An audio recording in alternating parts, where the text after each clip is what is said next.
في يوم من الأيام قام فارس شجاع بأسر تنين شرس وقدمه للملك كجائزة. نفخ أهل البلدة في أبواقهم احتفالا مشيدين بشجاعته، ومع قلبه المليء بالأمل انتظر الفارس أن يمنحه الملك مكافأة. بدلا من ذلك أمر الملك بإلقاء التنين خارج القلعة، وقال إن ما يريده حقا هو تنين وحيد القرن. فعاد الفارس إلى الكهف الخطير. بعد معركة شرسة عاد إلى القلعة مع تنين وحيد القرن وقدمها مرة أخرى للملك، لكن الملك ألقى هذا التنين أيضا. أخبر الفارس أنه يريد الآن تنينا ينمو قرنه من أنفه. لم يكن أمام الفارس خيار سوى العودة إلى عرين التنين مرة أخرى.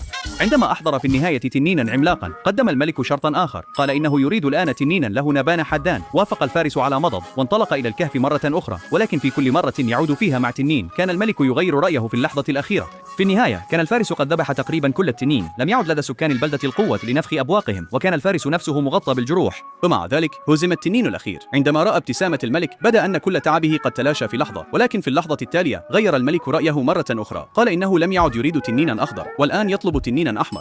في تلك اللحظة فقد الفارس صبره تماما وتحول إلى تنين بنفسه، وفي النهاية كان الملك هو الذي طرد من القلعة.